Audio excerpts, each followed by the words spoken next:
I'm hitting go live. Good morning, good morning, good morning, good morning, Good Crystal. Crystal is on morning. the job. Crystal says like, sub, share, and Hi, support. Thank you, Crystal. Crystal. Good morning, Crystal. Happy to have you here this morning. Y'all, like when I'm on my job and I schedule it in advance, y'all are here, so I appreciate you all. Good morning, Michelle from Hillsborough, Hi, North Carolina. Michelle. We are Okay. looking forward to it as well. We're looking forward to this conversation. Crystal Yes. is saying hi. Hello, L. Hello. Lorraine. Happy Sunday. Happy Sunday to you. Glad to Hey, have you all y'all. here. Good morning. Good morning. All right, so we got a lot to talk about. We're gonna jump into it. Let me do my intro, and then we're gonna get started. We Yes. we don't have time to waste. We got a lot to talk about. So, good morning, everybody. For those of you who are new here, my name is Jewel. As I introduce myself, I always say I built a kind of fancy tiny house in 2015. And since that time, I have shared my journey to hopefully inspire others who are interested in the movement. I do offer coaching and consultations to help others in their tiny house journey. And once this goes live and I do everything I'm supposed to do, you will be able to find links to schedule with me in the video description below. And as I'm doing all of that, I do serve up a lot of representation along the way. I want us to see ourselves in this movement, be able to discuss our challenges, our joys, all of the things to help us be successful in the movement. So, as Crystal already told you, if you haven't already, be sure you like, subscribe, share, and then hit the notification button so that you'll know when things are going live over here, when content is available. All right, Michelle says she is looking forward to seeing and hearing from you today. Good morning, Crystal. Thank you so much. She says, hello, beautiful ladies. Morning. Michelle is saying she met you at your book signing in Chapel Hill. Oh, All amazing. right. Yeah, for Rebecca, Good not morning. Becky. Good morning. Good morning. Good morning, Linda, Judith. Okay, Christine, before I get started, so let me say, I believe our homes tell a story about us. And whether it is intentional or unintentional. And I feel for people who live small, tiny homes. You don't live in a tiny house on wheels, but you live in a small space. There is I do. always some intent in the decisions to get there, in the design, in the journey, and that is what we will be exploring in this conversation because it's always bigger than just the house, than just the tiny house, than Yes. just the space. So, let me ask you to please, and so they know you here because I'm always referencing your work, your name. Your name is a constant on this channel, but please introduce yourself. Sure, sure. Thank you so much, Joel. Like my cheeks are hurting just from smiling. It's so wonderful to be more formally in conversation with your community. Everyone, I am Christine Platt, also known as the Afro Minimalist, and met Joel through this fabulous tiny house that we all know and love. And remember just being so inspired by her journey, how beautiful it was to see another Black woman in this space, living in a small space, just thriving. And that was the beginning of our friendship. I am a writer. And as Jules says, it's always bigger than the house. My journey started with thinking like, oh, I'm going to be a minimalist. And what it led me to do was become an intentionalist. And so that is the area of my focus and work. It is on intentional living beyond our homes and every aspect of our lives. And Jewel and I share the same motto, which is less is liberation. And whether we are letting go of things, whether we are letting go of beliefs, behaviors that no longer serve us, the less of what we have that no longer serves us, the more liberating our lives can be. Absolutely. So, as you said, so we met on social media. We were friends for many years before we actually met in Yes. person, and we met in person in June of 2020 in the heat of COVID and quarantine and Full all of the things. time. We were out frolicking on a black farm, living our best life with Julius from Black Cotton, and we Yes. That was the first time that we had an opportunity to connect. And that time, but in addition to having the opportunity to meet you in person, that time stood out for me for a couple of things. So Julius sharing his land and the story and the generational farming and seeing his ancestors buried on the Mm, land, and him so talking powerful. about the connection to the land and to the United States. For me, that was the very first time, and they had the U.S. flags. That was the very first Mhm. time I understood a connection to the United States, to the land, to the Yeah, flag for what his family represented to him in the farming. I've never felt a connection to the flag in the yeah. United States for what it has done to Black and Brown communities. But his perspective was so different. Do you remember? You remember I that? remember it was life changing for me. For those who don't know, Julius Tillery is a fifth generation Black cotton farmer. Has a wonderful property in I think it's in, is it in Gary, North Carolina, I think, and Yes, so very, yes. yeah, very Northampton small County. town, and occasionally invites folks to the land. And Jewel and I had an opportunity to visit, and I felt the same way because I had just taken a pilgrimage to West Africa a couple months Hmm. before, and I felt way more connected to West Africa than I did the United States. And to see Julius have that type of connection with the land because he knew the history of it. He knew which acres his, great grandparents Yeah, bought first. And I mean, yeah. like, it was so fascinating. And he was the first Black person I met that felt more of a connection to Hmm. America Hmm. than to, the Caribbean or somewhere else in the African diaspora. I think what also struck me, Jewel, was just the simplicity. I have a photo of us. It's me and you, and Yeah, we're just like staring out into this vacant lot, this big blue sky.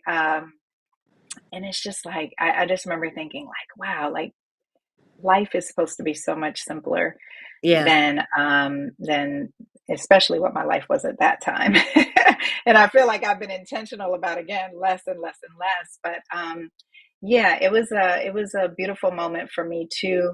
And I remember for me it was my first time holding raw cotton, mm-hmm. making that connection to our ancestors in that way, fully understanding, what that process and journey would have been like for them. Because, if any of you have never held raw cotton,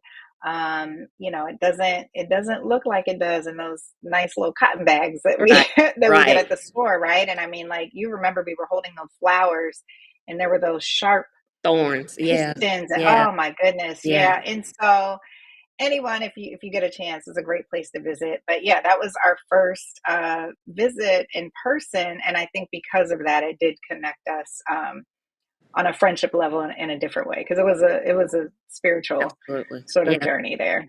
yeah. That spiritual piece where you were, and the pictures that we have, and then on the tractor. But that moment of us just standing there and looking into that field and like the vastness of what it represented for Julius, and just standing there. And I remember you asking me at that point why I lived in a tiny house, and Mm, and I said that at that point that it represented less for me, and it represented my freedom, and it was yeah, just all of that. That less was freedom, and so yeah, yeah, I remember that opportunity to have that experience very, very well. So, and transitioning into the less conversation. You, hmm, as I shared, live in a beautiful small space in DC, the space that we can see behind you. So I want to start at the Afro Minimalist Guide to Living with Less, which I yeah, beautifully had the opportunity to be able to contribute to. It is your personal memoir of sorts of how you hmm, got to small, to tiny living. But you Yeah. also cover so much more than just that. So let's talk about that. Um, One of the main themes for me in the memoir, the theme of it stands out as grace and forgiveness. Yeah. Yeah. Yeah. And I mean, I'm sorry, go ahead. no, no, no. Please. You said you're No, I was going often. to say, I'm often, as I'm saying your name over here on the channel, it is as people are saying they're having such a hard time with downsizing. And Mm, I refer them, specifically the black and brown folks who are struggling with them, I refer them to your manifesto, because the theme of, like, we have to understand what that represents for us black and brown folks, the process of downsizing, and also the grace and forgiveness, the understanding the attachment to stuff, the why, yeah. then understanding the letting Yeah. go and the grace. So I'm gonna be quiet. I want you to talk about that. um Yeah, that book is it's really special. I think when I was writing it, because I was writing from reflection, I was able to have a very different perspective and allow it to be a memoir and a manual, right? I think if I had been writing it as I was going through it, y'all wouldn't have wanted to read that book. That book would have been, I was in struggle. But having a little distance from it and seeing what would have been helpful on my journey is mhm. how I came up with those steps. And I think, like most people who want to live with less, you start down this path of, like, the first thing you do is get the garbage bag, the donation bag. And what you really have to do is first understand your unique psychology of ownership. And with Black and Brown folks, our psychologies of ownership have so much historical and cultural and Yeah, generational yeah, and all the things. familial intersections that there's no way we can just start at a garbage bag, right? Like, we just have Right. so much to think about and consider when it comes to ownership. We have so much to think about, especially depending on your age. So many of us are first gen everything. We're the first people in our family to get to buy whatever we want, to own the houses, to have the cars, to do the things, right? And so, like, all of these things contribute to our overconsumption, our conspicuous consumption, which our parents and grandparents call keeping up with the Joneses. Right. Um, some of the adages that we grew up, hearing that are like gospel to us now, live for today because tomorrow ain't promised. Some of these things that are just so rooted and have a historical context that really isn't applicable to us today. And so that's that first part, is really digging down into your psychology of ownership so you understand why you are motivated to buy certain things and why you have attachments to things and why it's so hard to let go.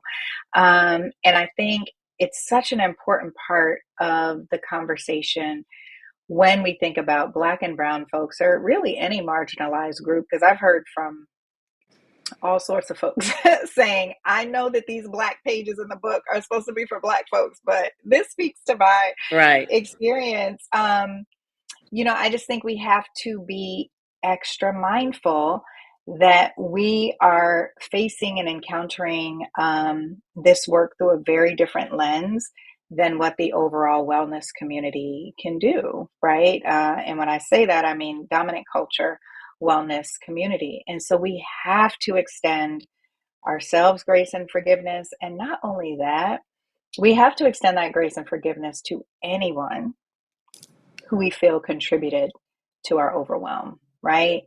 Our parents, the communities that raised us, the folks who Society. encouraged us to go shopping, right? Like, so many people were just doing what they knew and what they thought was best for us. So many of the adages I have found historically that were passed down are rooted in love and survival, right? So, for example, Jewel, we, you and I both worked in corporate spaces, right? And one of the things that we hear so often is, I mean, you got to look the part, Right. right? Right.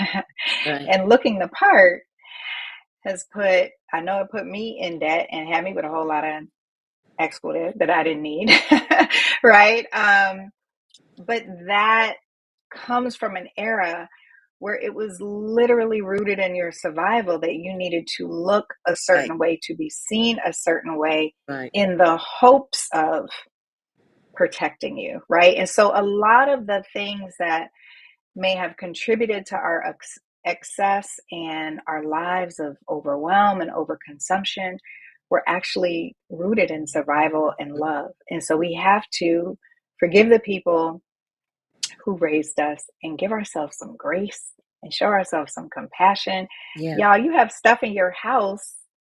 This has been built up over 20, 30 years. You really think you're going to get rid of it in a weekend? I mean, I did. I was wrong. But like, really, in retrospect, how? Right. Right. How, right? And like, you want to be intentional. You want to be able to sit with these feelings, right? You want to be able to work through it so that you don't find yourself doing this process over and over and over again. And the only way you can do that is if you really understand your unique psychology of ownership. It usually goes back to your childhood. If you grew up in scarcity, what you grew up seeing, what you were taught and shown about money, right? All of these things have contributed to your spending and consumption habits today. And it's important, I think, to revisit that, to figure out not only how to let go, but how to move forward in a healthy Absolutely. way. Absolutely.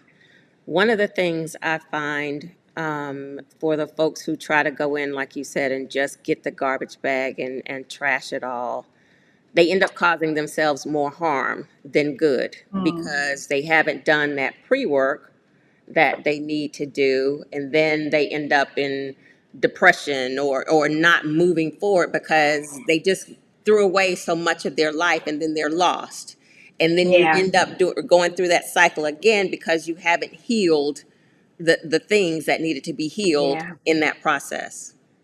yeah. You haven't gotten to the root of it, Right. right? And so when people say, um, I've tried to be a minimalist, Mm-hmm. right? And I'll say, well, I don't want you to try to be a minimalist.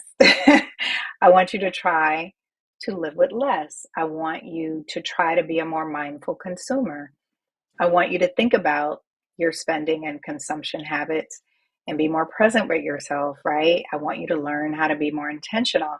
I think that term also, puts a certain amount of pressure because it evokes a certain image, right? And so if you say minimalist, all of a sudden you Right. think I have one fork, one knife, one Right. spoon, Right. Two my shirts. whole Yep. wardrobe, right? All I wear is t-shirts and jeans and Yep. everything is black, white, and gray, right? And so like part of that inner work is also working through some of the I guess sort of ideals and representations that we have of what less looks like, right? So I think that's why your tiny house is so important for so many Black folks. I know it was for me.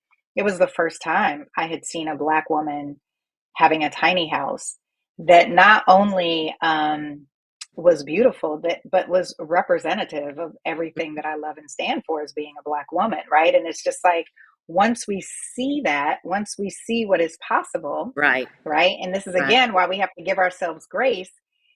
Many of us don't have models or Right. examples within our own family units that say this is what you're supposed to do with your money, this is how you're supposed to manage this, right? And so a lot of what we've learned by watching and emulating dominant culture, which is why it also does not feel good and natural to us. Jewel is not a minimalist, but she is an intentionalist, okay? And like that's I I, don't y'all gotta let go of that minimalist word because and it that's where, is and so Crystal knows that's why she threw that in there, because we talk about that, and I want you to expand on that as well, because early on you had a whole battle of Oh my God. getting away from that word, especially as that was the thing, and so many other influencers were, the stark representation of what minimalism meant. It's No so color, crazy. no any It's of the things. Everything was black and white. So let's talk about that, because I've always said I'm not a absolutely. minimalist. So talk about that. Listen, I tried it. I believed all the hype, y'all. So like this is why all of this is in the book, because I went down, I think, the path that so many people go on, right? Like I'm overwhelmed by all the stuff I have in my house. I get on Google, I either Google how to have less, how to be a minimalist, how to live more simply. And everything that comes up are these representations of minimalism. And what I had to learn is to really choose authenticity Hmm. over aesthetics. Hmm. And that was something I had to learn the hard way after trying to, live in this all white, barren house Right, and being right, like, this is the most depressing right. thing I have ever done. And I remember saying, I'm gonna have to be the Afro minimalist because I'm about to have some color, I'm about to have some fabric, I'm about to have some texture. So that's actually how my name, my little moniker came about. And it wasn't until I started to infuse my space with those parts that are authentically me, right? I mean, I Hmm. study like literally bachelor's and master's in African and African American studies. This is my life's work. Why would I not have that representative throughout my home? Right, Right? Like for right. me, Afro minimalism is literally this idea of a minimalist life, a life with less, influenced by the African diaspora. That's what that Absolutely. is, right? But I think once you going on that path of counting things and what colors can you have and all that kind of stuff, right? That is not authentically you. And so the book is intended to be a guide to really help people try to figure out, how can I make minimalism my own, Right, right? And the right. way that you do that is through intention. There's no other way. Absolutely. Steph, yes, I wish there was a quick way around it, yes, but there's no other way. yes. Stephanie just said that, intentionalist. And when, especially years and years ago, when folks tried to be so strict on what all of these things were and how you had to do it, and I said in the tiny house movement, it's like, you all want folks to allow us to live in tiny houses and do something different, but within the community you want to have so many rules of how you have to have this tiny house, but you don't want other Yeah, people to inflict rules on us. And I have, yeah, as Crystal, and that's why she was laughing, I have never said I'm a minimalist. The whole crux of, if that's the right word, of my tiny house is I got to have a closet, because just like you said, I need to, and just like you, as you step out of the house, I need to feel and look and do a certain way to make me happy, to be authentic, yeah, intentional about who I am. And so that's not going to work with this convertible thing where I got two shirts and four pairs of pants up underneath my couch. I need to go look in my closet yeah, in order for me to still be who I am and true to who I am. yeah. And so much of that is for the gram, y'all. Like these folks, listen, they that house will look so minimalist on the gram, and then you go visit them, honey, and they have tubs of stuff. You know what I mean? Like Listen, so much of it is so, and that's why I'm always like, you have to choose authenticity over aesthetics. absolutely, Every absolutely, single time, it is the only thing that's going to work. If you try to mirror some of these images and lifestyles that you see online and don't make it authentically your own, right. you are going to find yourself very unhappy. And in those moments, it's not sustainable, It is not, right? absolutely So, not. and you have to know what works for you. Jewel, I know one of the things that we talked about was that I don't have a dresser. And Hmm. that often surprises a lot of people. But I don't have a dresser because for me, a dresser is just an in-home storage facility, right? Like Right. Okay. I don't, if I fold up something and put it in there, it is to hide it.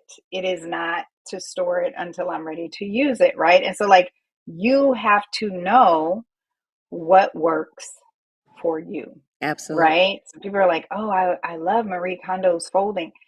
it don't matter how I folded them things. Once it got in there, I'm not going back in there to look at it because I am more of an out of sight, out of mind kind of Absolutely. person. And so everything in my closet is hung, and I have two bins at the top of my closet where I like keep my undergarments and things like that. And so, again, though, like even as the Afro minimalist, there was this idea that I was supposed to adhere Subscribe to to. what Yeah. Marie Kondo Yeah. did, adhere, Yes. and there are things that I love. I love the idea of going through my closet quarterly, right? I love the idea of my friend Courtney Carver, her Project 333 Right. fashion challenge, right? Like there, you can take a little and leave a little, as the old folks used to say. You don't have to take everything. Right. Everything may not work for you. And so I think a big part of this movement, whether it is, tiny house, whether it is learning how to live in a smaller space, to be an essentialist, I saw someone say, Hmm. even if you want to be a minimalist, you still have to always put authenticity over aesthetics. Yeah, and that authenticity, I remember early on when I discovered a family that I followed in the tiny house movement, and later on I discovered that they actually had a separate house that they never showed for where the kids actually lived. So they all didn't live in this space that they were pretending to live in. It was like, who does that? Hmm. Why go to that level of deception to look apart? Yeah. So absolutely, that authenticity is everything. And the intentionalism or the essentialism, I absolutely had to. And I always talk about how the that my tiny house changed me, because I absolutely did not go into it with a minimalistic a viewpoint. But over the years, as I've understood how much I really need, how much I really wear, how much I really want to be responsible for in that conversation of less is liberation, bringing stuff in, taking stuff out, like there's the exchange process that happens. I invest more money, and I know you talk about this. I invest more money in my things so that I can have them longer. I'm not always Yes. constantly replacing things. And and the way I travel, being able to travel and have a small bag versus the big suitcase that I used to have. Like there were changes that happened to me as a result of the tiny house and the Yeah. understanding how much liberation that brought me in having less. Yes.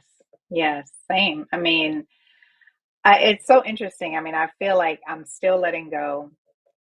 I'm still Oh, learning, absolutely. what I Absolutely. love, what I like, and that's the thing. I mean, we are also always constantly evolving. And so the things that we love, the things that right now feel like, oh my goodness, I can't imagine if I didn't have X, Y, and Z. I mean, I feel that way in 6 months, right? Right. And so again, it just gives you a little bit of freedom to just like, understand that we should anyway always be in this constant state of evolution. One of the things I saw, yeah, Marie Kondo says she can't no more, honey. She has learned to live with mess, right? And so anyway, um, one of the things that I love to say, and Jewel, this is we have these mantras that we share, and this is one that I hope helps everyone who is watching. It is one that I live by. It is one that Jewel and I talk about, and that is, I am not a grown woman. I am a growing Growing. woman. Absolutely. And may I always be growing, right? And so I think when we take some of this like permanency, I should know better, I should do better, I should, right? Like I'm grown, I should. And it's like, hopefully you're growing, you're learning, you're evolving, and just like take some of that pressure off. Give yourself that grace, forgive Absolutely. yourself, forgive others, and that is just a part of your growth journey. Absolutely. Because again, this is not this is less the physical labor of letting go of things and more of a The mental and the mental, emotional. emotional, and Absolutely. spiritual, yeah, process. Absolutely. Because if you jump into it feeling like, okay, I live in this small space, I live in this tiny house, and everything is going to come naturally to me, if you're not, it doesn't. There's always, like you're Mm-mm. saying, the growing piece of it. And if you're not willing to give yourself the grace and forgiveness, you're going to be in a world of hurt. Yeah, Yeah, for sure. For sure. absolutely. Yes, you're a growing woman. Absolutely. One of the things that, so as I speak about tiny houses, and I say they present a challenge to, an opportunity to challenge and disrupt the status quo of how we think about conventional community and Mhm. housing, both of which are built on inequity and are operating as they're supposed to on Right. inequitably. Um, and I also speak to how I feel my work is the work of liberation. As we have Mhm. these conversations in our community, because as you and we've been talking about, this is a difficult, uncomfortable Yeah. conversation for our communities. So you've said, so I feel like it is there are opportunities with tiny houses to do the work in our community. And you've said that your work that you do in storytelling is for social change. Talk about that. Yeah, I mean, I think it goes back to even what we were welcome to church, everybody. I think it goes back to what you were just saying, right? And this idea that telling our stories and showing our spaces and being honest and being open, it is probably one of the most accessible ways to encourage and show others how to change, Absolutely. right? And so, storytelling for me, whether I'm writing for children, whether I'm writing for adults, right, is just how can I tell a story, whether it be about a historical figure or how I transitioned to living with less? How can this be used to incite, encourage, motivate some sort of change, right? And so I think that, even though our lanes are different per se, like we're all headed in the same direction. And what we know, especially in the work of social change and any sort of justice, environmental justice, racial justice, right? It takes a collective. It is not, Mhm. there is no one person that is going to be able to do it all, fix it all, right? And manage it all. And so I think this idea, what I can tell are stories, right? And so that is my lane, that is my vehicle to really try to drive social change. And again, no matter the medium, the through line for me is the storytelling, and more specifically, stories of the African diaspora. Yeah, absolutely. And you said something about how just sharing our journeys. Um, Early on in the movement, I've always shared that when I built my house and when I was doing this stuff 2013, 2014, and I didn't see anybody that looked like me. But the way Mhm. I've grown up, the way my schooling was, I was generally one of two or three in those spaces. So the fact that I Mm. didn't see anybody that looked like me just wasn't something that impacted me. But it wasn't until I Mhm. started, well, I noticed it, but it wasn't something that made me say, I'm not doing this, because I was used to having to operate in those spaces to from that standpoint.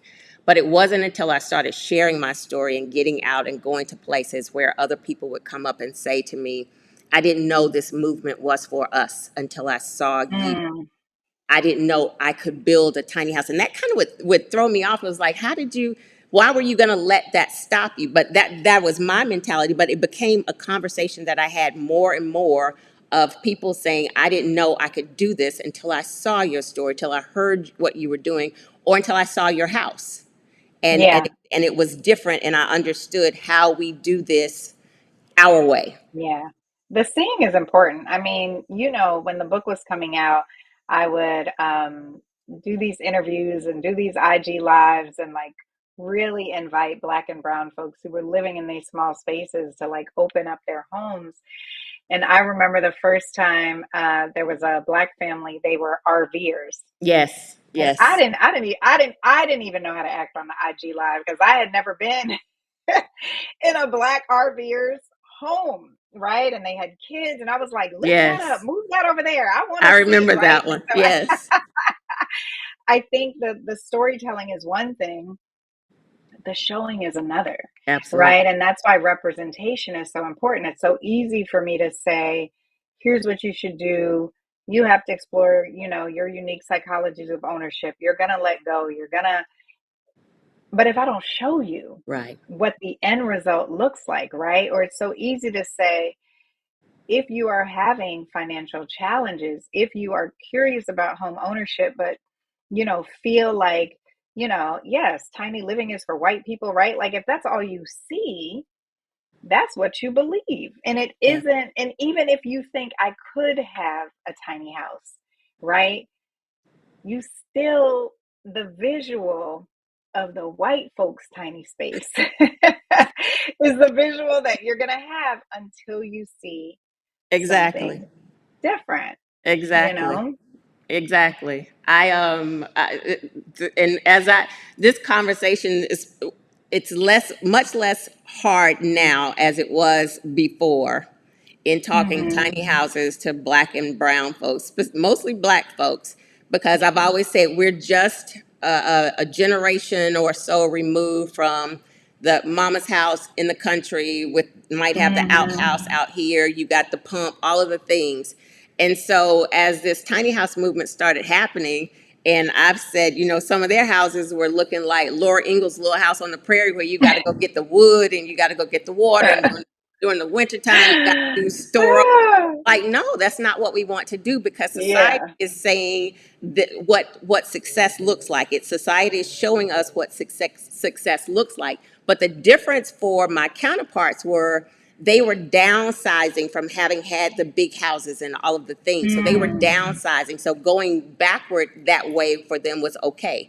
But when you're talking to people who haven't had the opportunity to have that yet, or to look like, or to look and feel like they are successful, a tiny house has been a hard conversation, which is why I absolutely share my space, and I know you the same.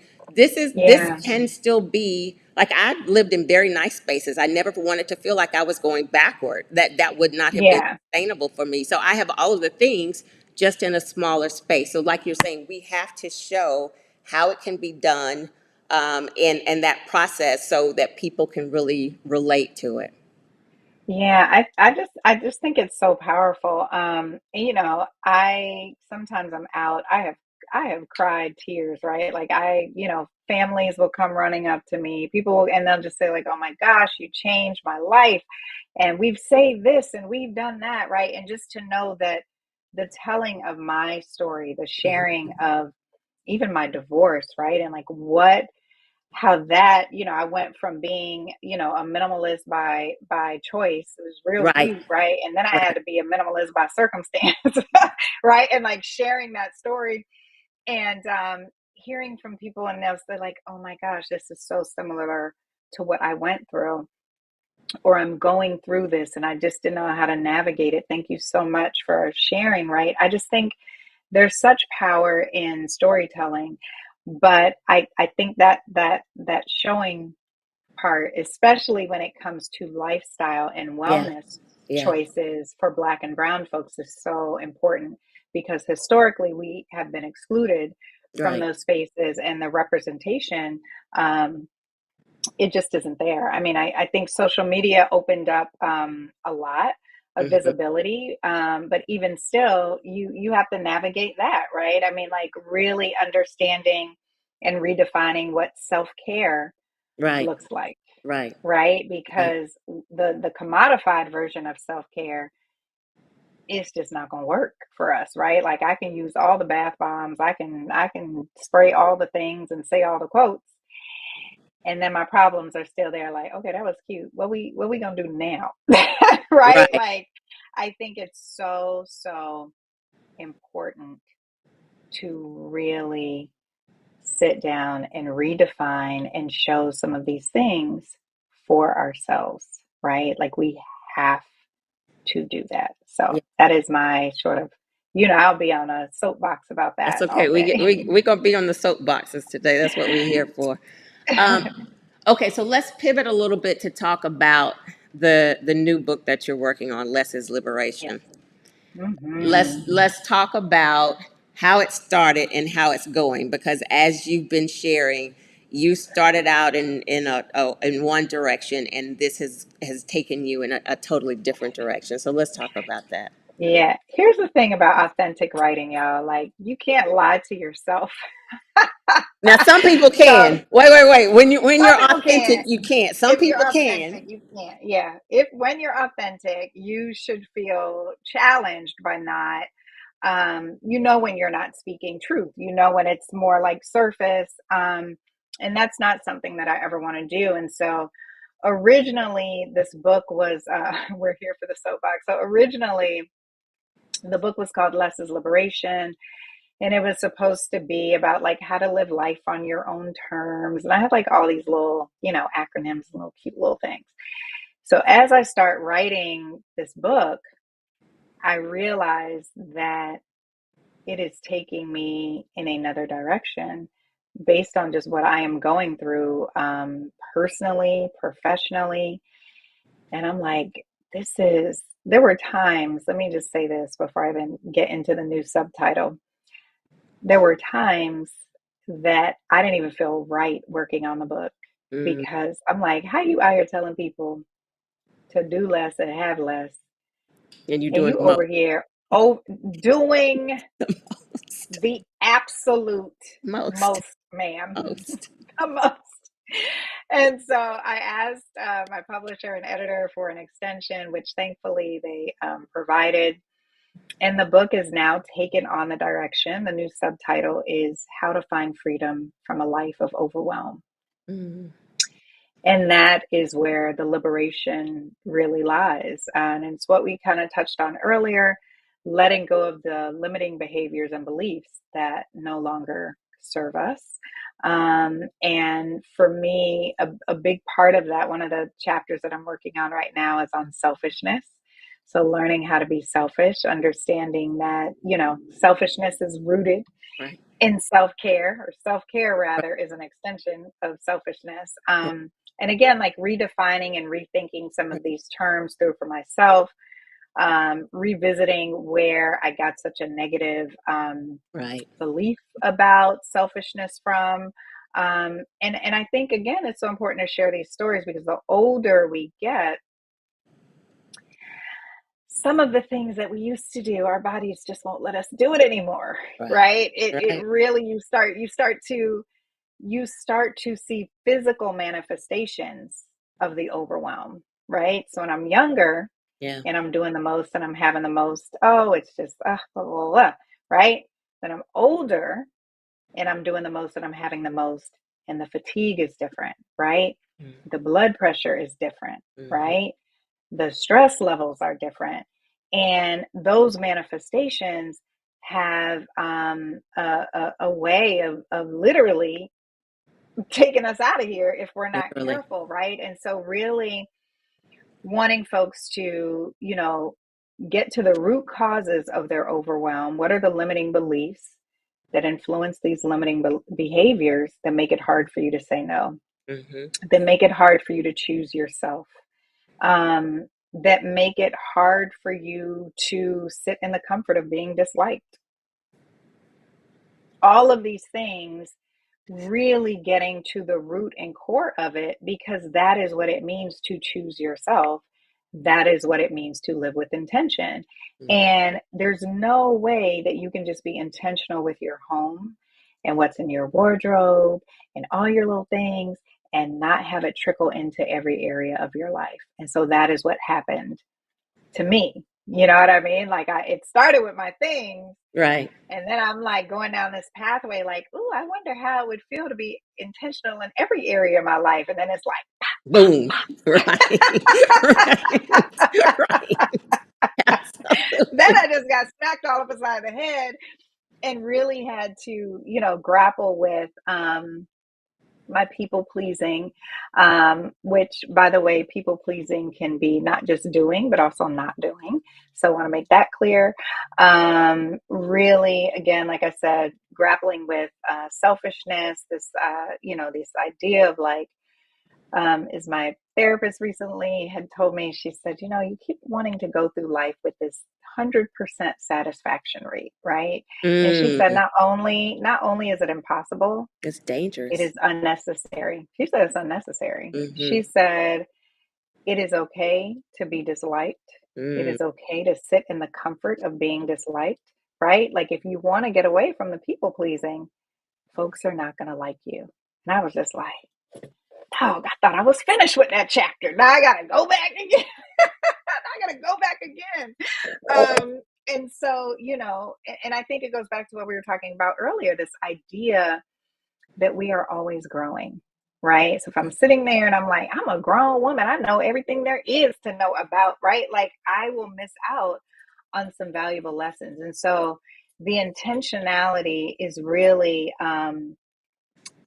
learning how to be intentional with your time, your energy, your resources, right? Your relationships, your money, all of these things, right? Like really are requiring you to not people please, right? To choose yourself and to not feel bad about choosing yourself, to understand that self-care is just as much, self-preservation is just as much self-accountability. Like all of these things are self-care. The root of that word is self. And I think we do ourselves a disservice by not digging in a little deeper and learning how to be intentional with our own self-care and what that looks like.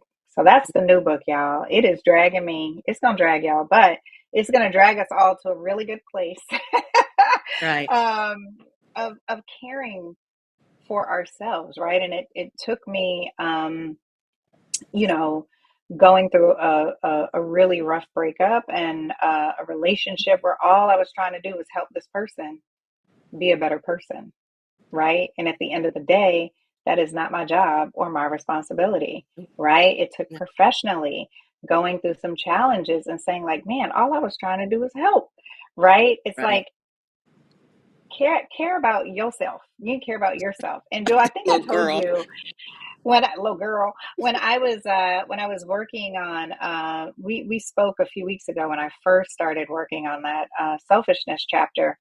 And the definition that I found, do you remember that definition? Did I tell you that? The one that, whew, selfishness, y'all.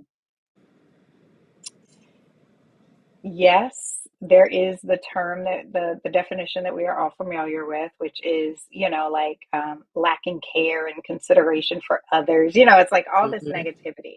Mm-hmm.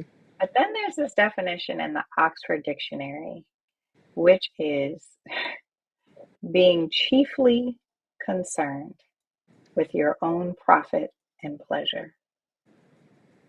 Let that sit. Being chiefly concerned with your own profit and pleasure.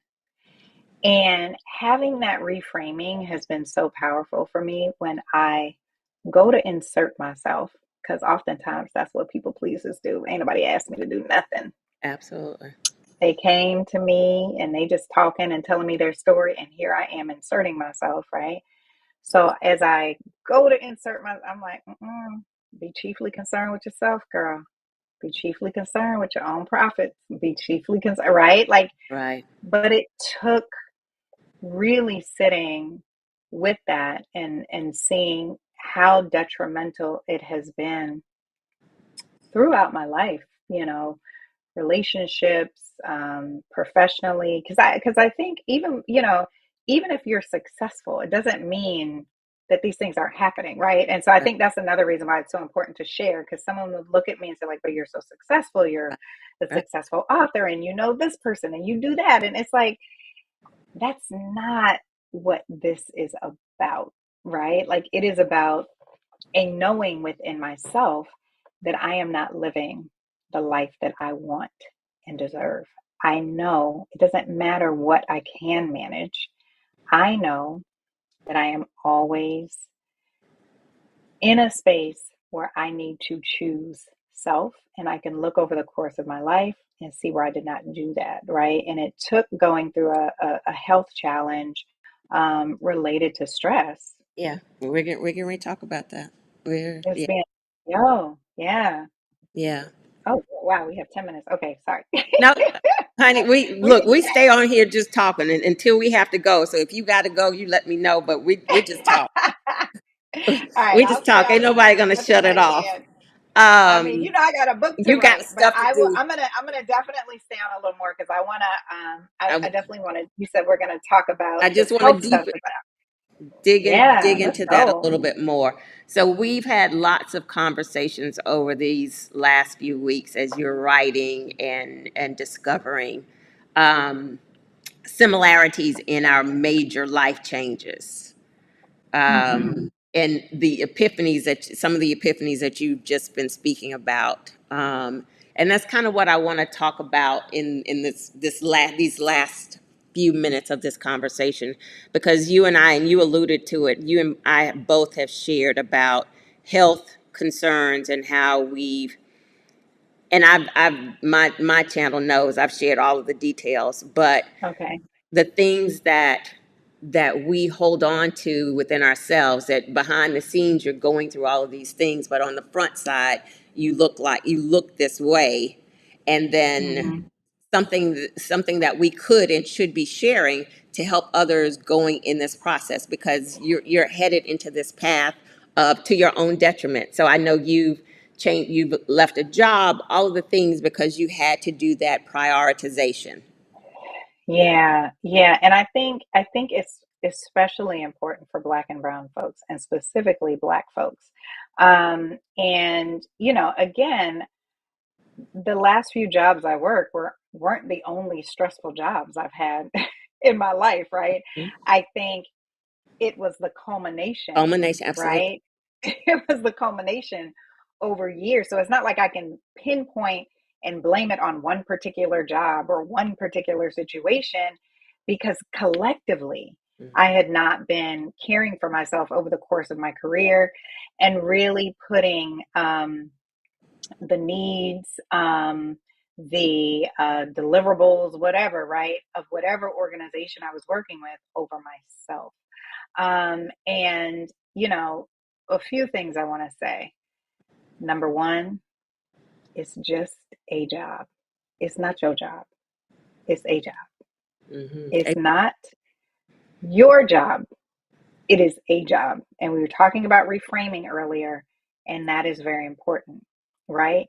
And you will find out how quickly it is a job Absolutely. if they don't want you to work there anymore, right? Absolutely. And so that is the first thing. We have to be careful about the ownership that we take on, the my, in my role, Mm-hmm. in the organization in which I work, Mm-hmm. the roles in which I am expected to function, to do, right? Like you have to really think about how you reframe it so you don't take on the ownership and responsibility of more than you're supposed to, right? The second thing is we have to understand as Black folks that we are predisposed Yeah. to a lot of health issues, right? Um, One of the things that I love to share, and I wish I had thought to have that image here, but in my studies, there was a Harvard professor who had come across what looked like a picture of a white slave raider licking the face of an African man. You said licking And the so face. yeah, like if you Okay. see the image, his tongue is, licking his face, and the African man is up like on a block as if he's for sale. And so he goes in a little deeper. He wants to do a little research. So he starts down this path. And what he ends up finding out, Jewel, is that because that journey across the Middle Passage was so treacherous, so many enslaved Africans did not make that journey. And the slave trade was very profitable. And so they were trying to find how can we make sure that we don't lose as much cargo. And what they found out was that the Africans who had saltier skin Oh, wow. were able to retain more water. And so it wasn't uncommon for when they were purchasing Africans for the slave trade. I know and that's why I said this work is so much deeper for us. They would tend to favor the saltier Africans because they had more of a chance they had more salt in their sweat. They had a better chance at surviving the Middle Passage. And as a result, we have a gene pool of, we all come from a gene pool that is more predisposed to hypertension, high blood pressure, and a lot of other health ailments simply because of that fact, along with many others, right? And so, like, again, understanding that we don't get a lot of liberty to play around with our health, right? So if you are of African descent and you live in America and you can trace your family as being, your great great greats were enslaved in the South, chances are you are predisposed, right? And this is not folklore, this is not mythology. You can look this up. This has been medically proven.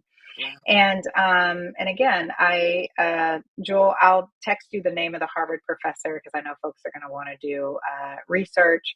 But again, if you think you're already coming from a gene pool that is predisposed to some of these issues, then you add stress from work.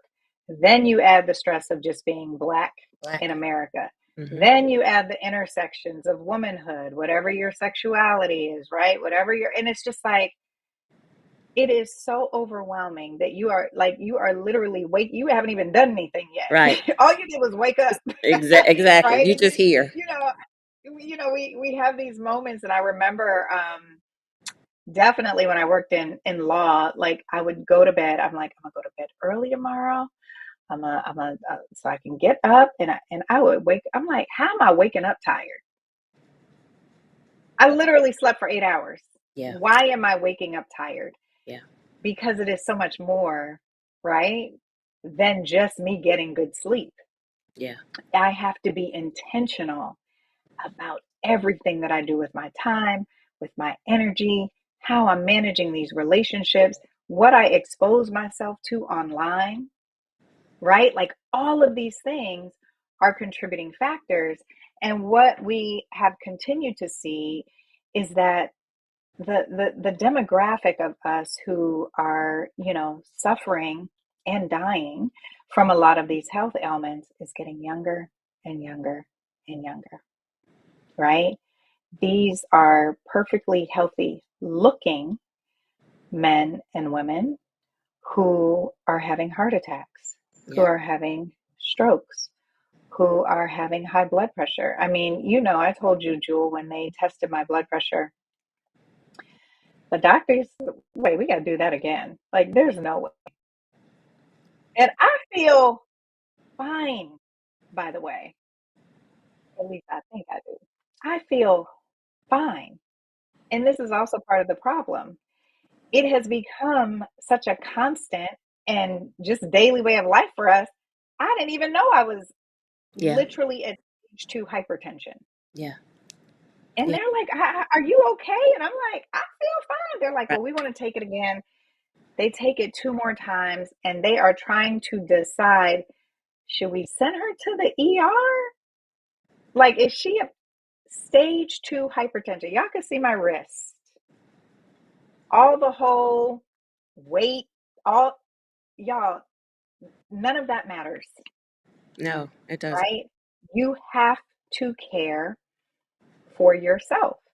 And, we talk about it in our homes. And that's where, again, it started for me. That took an enormous amount of overwhelm away from my life. Not having to manage all the stuff that it took to manage a big house. If you can manage a big house and it doesn't stress you out, good for you, Yeah. right? For me, it was just too much, right? So it was less of that, right?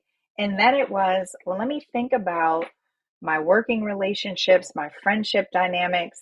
Y'all, when you start saying no, you find out real quick the genuine friendships in your life and the transactional friendships in your life. Hmm. And as hard as it may be for some of y'all to hear, because it was sure hard for me to accept, a lot of the relationships and friendships in our life are transactional, Right. right? Right. We are doing for people because we're in community, because we are expecting and hoping for reciprocity Absolutely. that usually never comes, right? And we are wearing ourselves out. And I shouldn't even just say friends, right? This is family. This can be anybody, Absolutely. right? Absolutely. And so it takes, again, just being very intentional, right? And it is not our default. I think for so many of us, especially when it comes to other folks in our community, our default is to want to help. Our default is to want to uplift. Our default is to want to share, right? Like we come from this type of community, but you have to know your own bandwidth. You have to be okay with saying no. You have to understand that being selfish is not a bad thing. It is literally self preservation. And you really, the older you get, are running the risk of suffering from some ailments because, and I'm trying to be mindful with my language because I don't want to scare anyone, but also I kind of do want to scare I was y'all just going to because say, scare them. I have said I was, I have told them everything. Scare them because I it's like the couldn't believe scared it. straight. Jewel, I couldn't believe it. And, my doctor said to me, she said, Christine, normally I would, tell you lose weight, eat right. She's like, but I know you and you're doing all the things. Literally, the only thing this could be is stress. And I said, say less. What I'm not doing is dying for a job. What Right. I'm not doing Mhm. is sacrificing myself for anyone or anything else, including my own child. Say it. No, Right? Like, absolutely I not. mean, y'all said we having church. Like, let's have We, church. And we have that's to be absolutely open and honest and start having these conversations with each other and start having them with younger people. And, it is just, y'all, we are doing ourselves a huge disservice. And I don't want to, sort of minimize what other folks are doing, but I specifically see this most with Black women. I have a lot of Black male friends, Black men in my lives who are emotionally intelligent, wonderful people, and they don't be doing nearly half the stuff that we feel that we have to do, right? That we take on this responsibility because we have been conditioned to feel like that is our role. When I talk about less is liberation, finding freedom from a life of overwhelm, that is what I am talking about. Go back and revisit some of those beliefs. One of the sections, Joel, that I worked on in the book, because I do the Black for the Culture call out right. pages in this book Right. as well. And oh my goodness, Carlisa, I'm so sorry to hear that. She says her baby cousin just had a heart attack at At 33, 33. Yeah, which that's is what you're just horrifying. I saying. mean, It's younger and younger. Yeah. it's just it's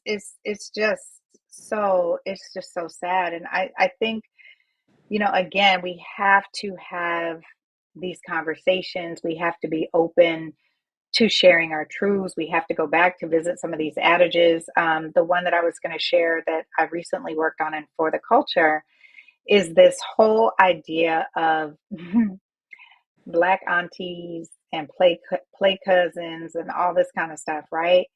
Listen, I love being an auntie. I love being an OG, right? But I don't owe you anything, to be Zero. clear, Zero. right? Hmm. Just because you are younger than me and I am older than you and I am a Black woman does not mean I have to mentor you, that I have to give you an opportunity, that I have to help you. And like these, again, are the pressures that we put on ourselves because it's like, oh, that's auntie.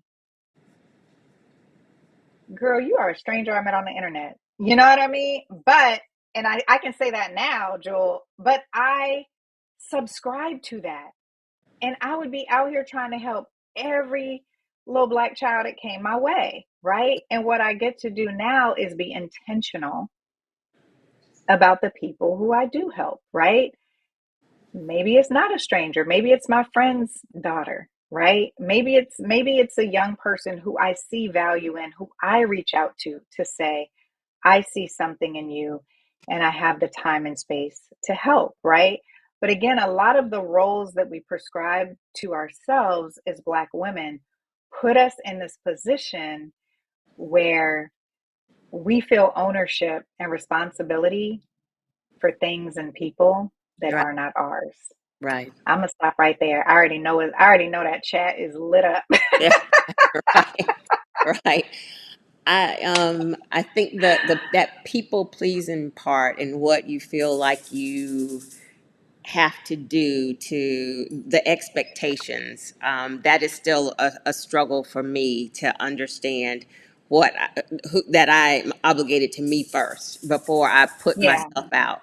We've also, over the last few weeks, as we've been speaking, um, talked about the fact that we will ignore ourselves because Mm, we're so used to dealing with pain. We have those high tolerances. We don't have time to be sick. I don't have time to figure out what this is. So you'll keep pushing and keep pushing, mm, mm, mm. and doing all of the things that Whew. have you so close to the brink of not being here because you're just ignoring the signs. And God is saying, hey, hey. Psh, psh, psh. Remember, I told you. I said, I was in Valencia, Spain recently, and this was like the first time in my adult life that I have ever went on a 3-week vacation, and I didn't have anything else to do. Right? I mean, I had this book to write. But as far as I'm concerned, I was living, I'm living the story and I'm learning as I go. And I told you, Jewel, how I'm just in Spain and I was like, I'm denying myself nothing, right? So I'm like, I'm drinking whatever I want, I'm eating whatever I want.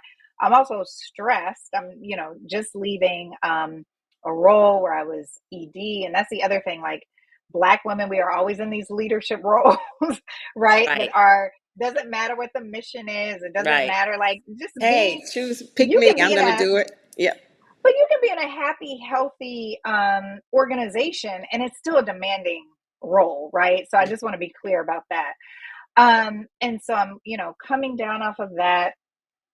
And I told Julia, I'm like walking from this restaurant and my vision gets blurry. And I'm just like, ooh, I must have had too much to drink. Oh, it just must be hot. Oh, it's so hot. Then I have to like sit down.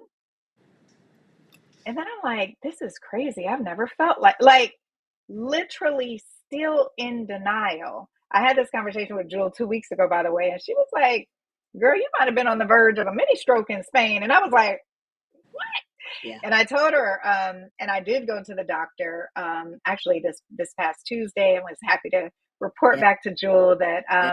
I have moved from high stage 2 hypertension. They were trying to figure out should they call 911 to low stage 1 hypertension.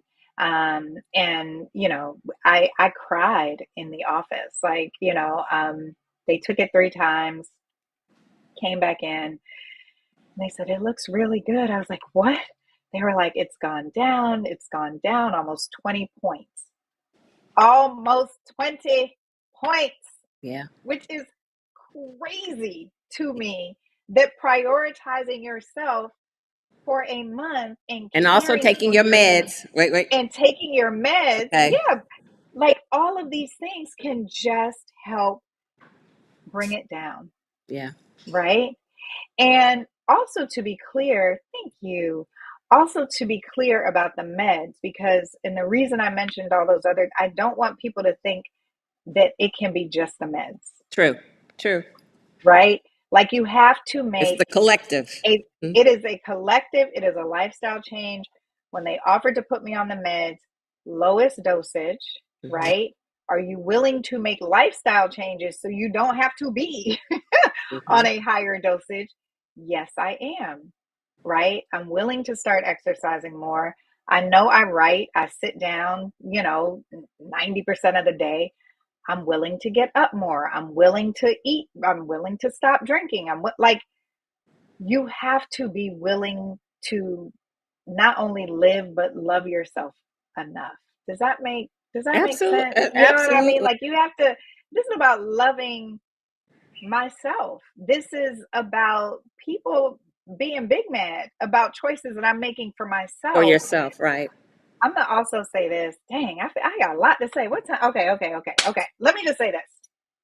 Well, I'm not hopping off yet because I still feel like I got some in my spirit. But All you right. know, when we talk about this overwhelm and the taking on, and then people being mad that we are now choosing ourselves, right? I have a wonderful Reiki practitioner. Her name is Sam Pendleton. She is just delight. And I remember when we were first, and this is before all the health issues and all that, I had my first Reiki session with her, and I went to her because I was feeling overwhelmed. I felt Hold like on. someone was always I'm listening. I feel like there's some. I'm in the kitchen. I feel like I smell some gas. Keep talking. I'm listening. okay. So, you all, I felt like everyone was asking me for something. Everyone, like, my phone was always ringing. Someone always needed something from me. And what Sam told me was that she said, you have evolved. That's the first thing. So, whatever you were getting from being needed in that way, you no longer need anymore. So that's the first thing that we need to sit with, right? Say that Then again. she Say said, that again. Say that again. she said, whatever you were needing to be needed in that way, Mm-hmm. you no longer need that anymore, Mm-hmm. right? With that people pleasing, the doing for others, the overextending ourselves, whatever I was getting from that, I no longer needed that to validate Because myself. it's a self And deficiency. Yes. and that's why it was now annoying, Yeah. right? Before Right. it wasn't annoying. Before it Right. was something that I was Yes. Yes. overextending myself in doing. Yes.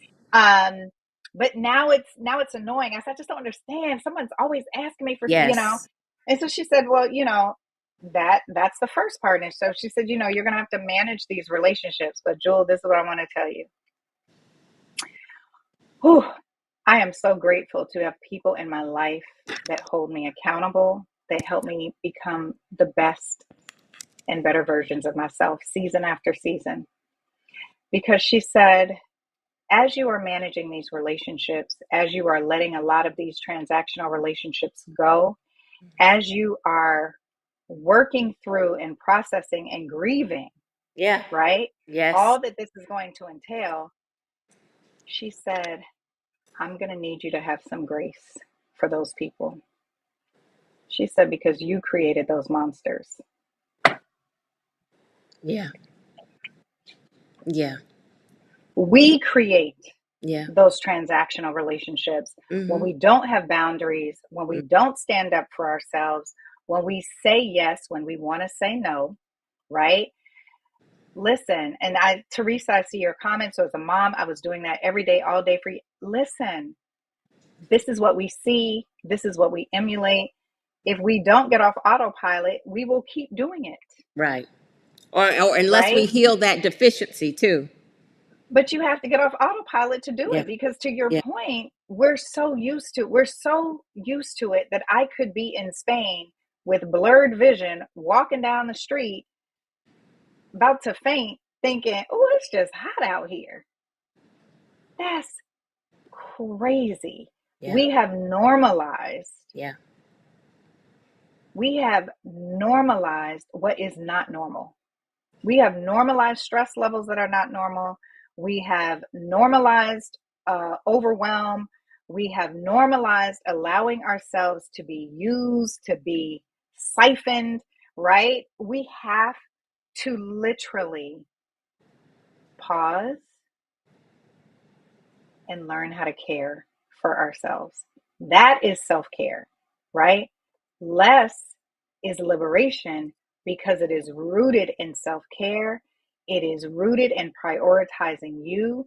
It is rooted in not caring what anyone says if you move into a tiny house, because that is what is best for you and your life, right? I don't care what people say about my house. It's my house. And guess what? It's a condo in DC that is almost paid for, right? It's a space that my daughter, when she graduates from college, is going to inherit, and she will not have a mortgage if she starts out her life unencumbered. I don't care what people say, Right. right? But Absolutely. again, you have to get to that place of choosing you and being in community spaces like this where you can have these conversations, where you can be open and honest, where you can say the things that need to be said, because all of us suffering in silence Yeah, that's is it. not, it's not helping any of us. That's it. That's it. And That Frederick, I love that there's a man here. I want to I've address got a that as well. few. Frederick, Yeah. thank you. I saw Frederick pop up.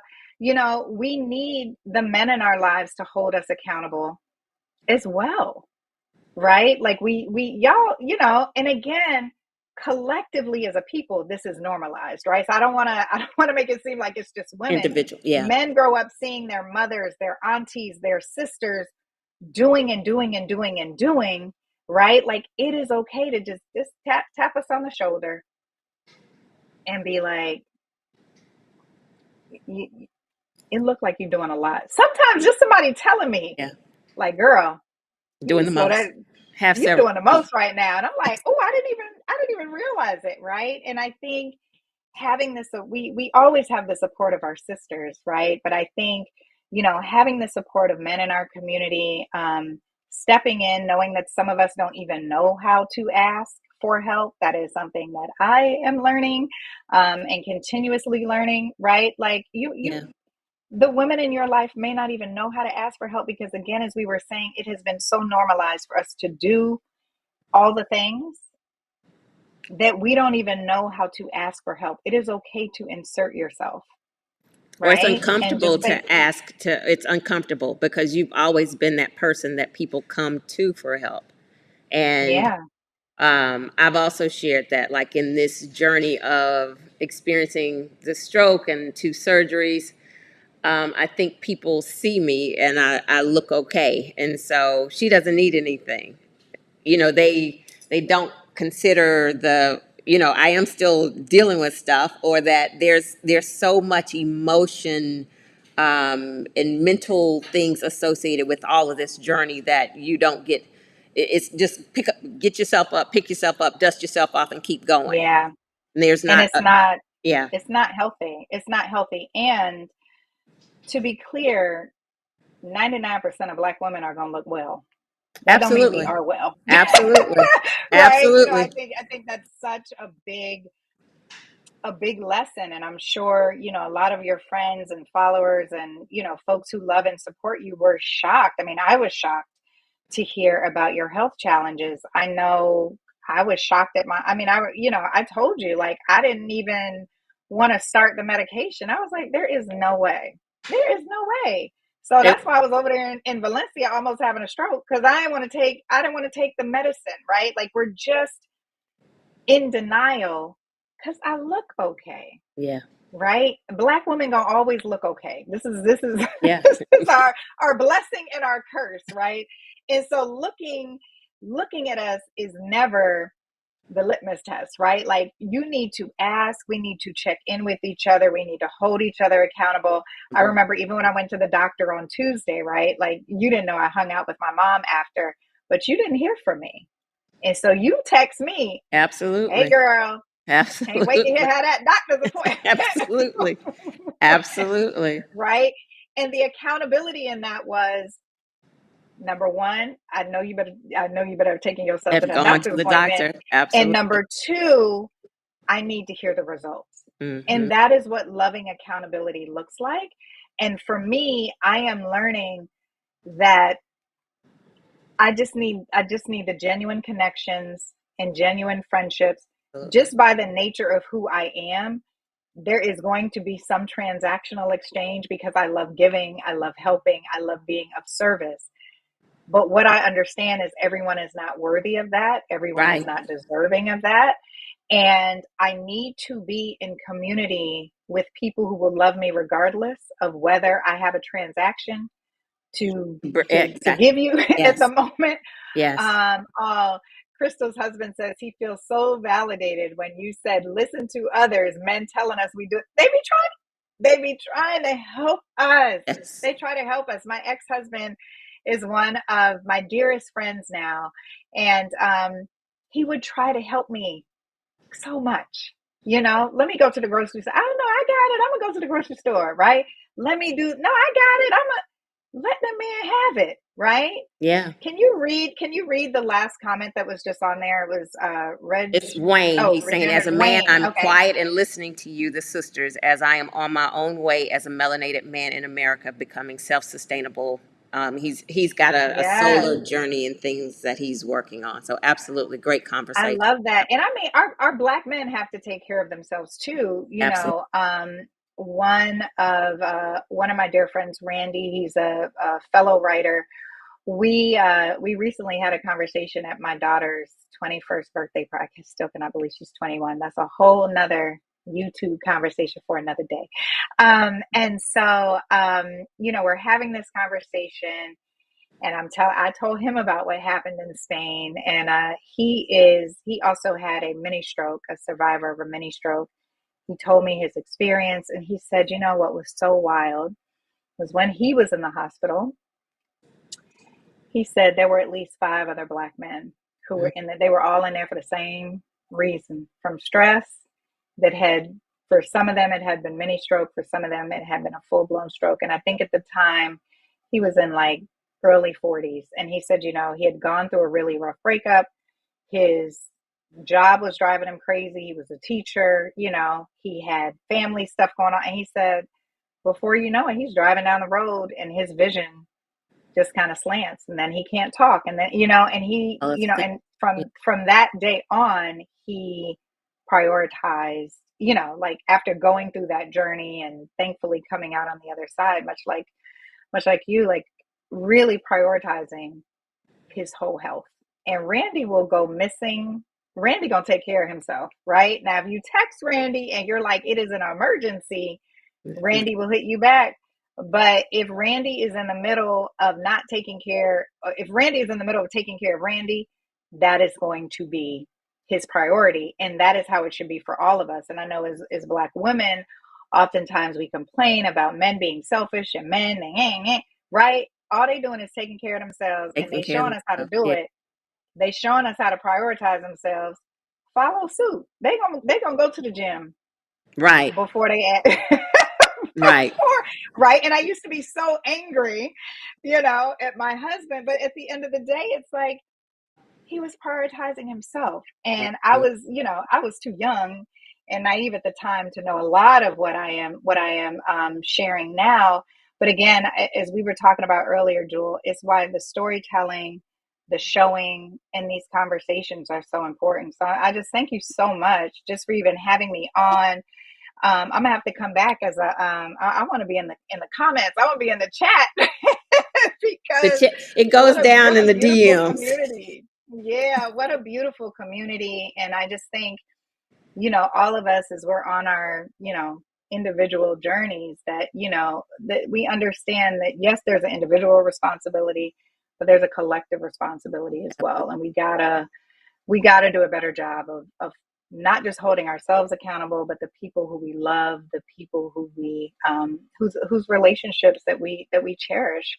I know there are a lot of people who would have been heartbroken to know that I was that stressed, to know that you were that stressed, and to have the circumstances and differently. So take care of yourselves. Absolutely. Be intentional, Listen. right? Prioritize yourself. Listen to your Listen. body. Listen to Yes. yourself. If Yes. your doctor gave you some meds, child, go on and take them.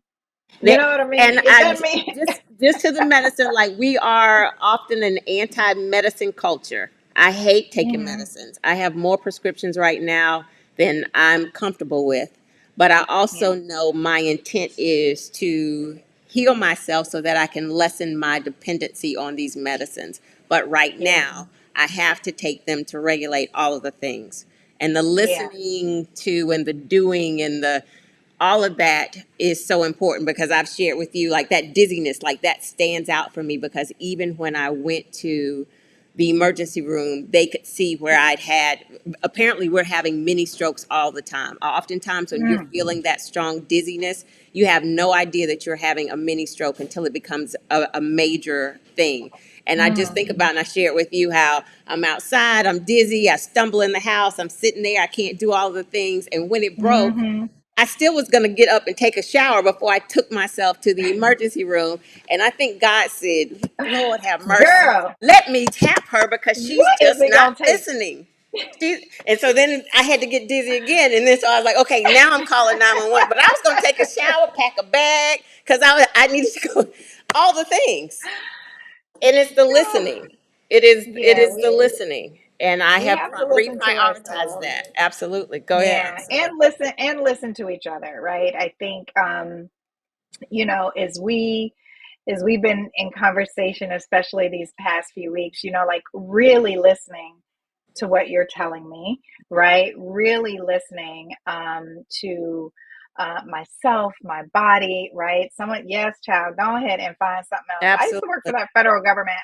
You know, when I worked at the Department of Energy, and again, you don't realize it in the moment. So this is like retrospect, but Hmm. I had a colleague, a man, 40 years old, left behind his wife and two sons. He died of stress. It was a heart attack, So right? we Like, always say stress kills, but we don't really take that into your psyche. Stress literally mm-mm. kills. Yeah, like literally. And there's just no job. There is nothing on this That's earth that I am willing to die for from stress. You know mm-mm, what I'm saying? mm-mm. Like if I have to try and save my child and I'm running and, you know, snatching them from a truck, that's different. But I'm not going to intentionally choose stress every day and let it slowly kill me. You know, someone is saying they're stubborn about meds. I mean, again, I think this is where we have to give ourselves grace and forgiveness, Yeah, right? And I am a big fan of holistic medicine. It mm, was really, really hard for me to get on these meds. yeah. It took talking to, and by the, again, it's like a child's dosage. But in my head, I was like, this is how it starts, Right, you know? right. Because you know the But intention it is took, not to get you off of it. There, but it that's the took, money in the it, pharmaceutical business. Absolutely. right. But it took talking to Randy. It took talking to you. And then I shared this with Jewel. I was scrolling on Facebook and I saw one of my younger high school classmates. It looked like he was helping a senior citizen. And I like looked at the video and I realized his wife had had a stroke and she was learning how to walk Yeah, again. And I remember saying, I don't know what this journey is going to be like, but seeing that I said, I'm going to start these meds. And I contacted my doctor and get me back on I know I was supposed to come back in 2 weeks, 2 months ago, but I just started taking the meds. I just started following your instructions and taking the meds. And, you know, to just think that it may have saved my life. absolutely. And to your point, you know, and I saw a couple other people comment, um, yes, there are natural remedies for all the things.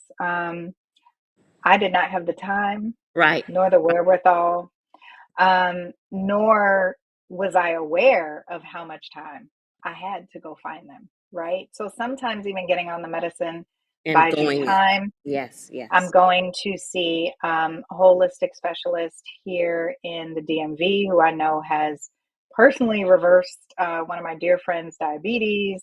All sorts of like, I know it to be true, but right now in this moment, that's not what I had. Her first available appointment was September 9th, Okay. right? I reached out to her in July. I could have died between now.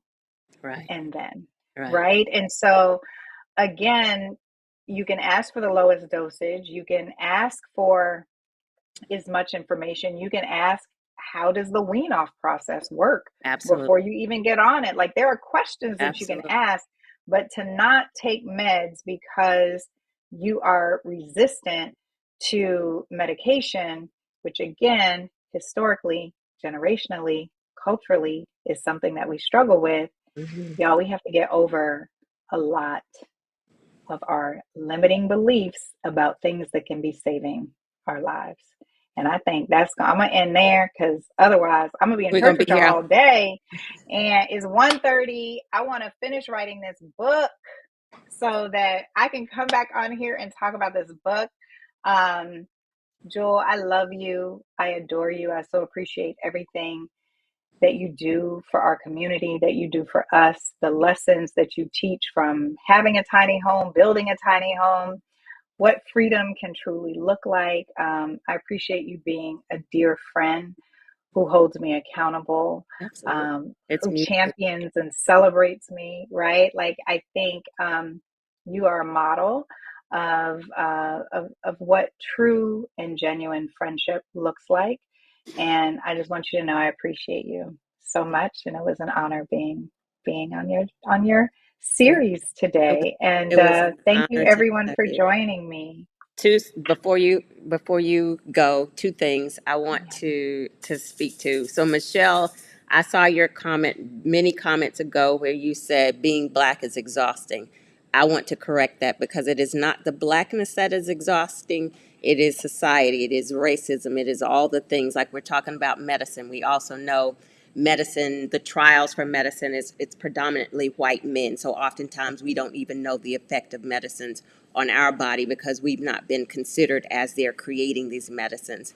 So I want to clarify that it's not the being black, because the blackness, our culture, everything that we are is a beautiful, beautiful thing. It is the society that envelops the challenges for blackness. So I could not address that conversation. Mm-hmm. Um, Yeah. Christine, please tell everybody where they can find you, the anticipated release dates of the book, if you know that, all of the things so Yeah, people, and you'll be back. We'll have to continue I the will conversation. definitely be back. Again, I have learned to be very intentional about being online, and so I am primarily on Instagram at the Afro Minimalist, or at I am Christine Platt. And that's where I mostly, like, post things and have conversations, and IG lives and things like this. And then you can find my books wherever books are sold. Christine Platt, the author Christine Platt, all the stuff will come up. And then this book, Less is Liberation, will hopefully be coming out in October 2025, and talk about divine timing. The book was scheduled to come out in October of this year.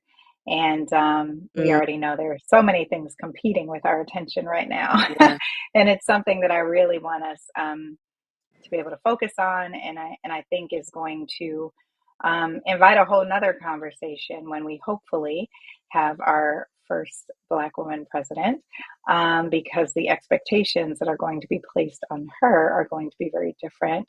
And, I think we're going to really start to see ourselves elevating this conversation about what it means to care for ourselves as Black women, and what we're responsible for, what we're not responsible for, absolutely. what we hold on to, what we need to let go of, and how we need to selfishly and unapologetically be chiefly concerned with our own profit and Pride and pleasure. Absolutely.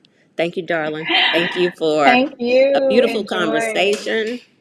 Thank you. Enjoy Thank the you for rest the of your gift talk, that you y'all. are, our friendship, the love, all of this. I appreciate you so Same. much. Thank you. Same, Thank sis. you, Bye, Soul everyone. Collective. As always, you all are the best audience. I appreciate you so much. Happy Sunday, everybody. We will talk soon. Take care.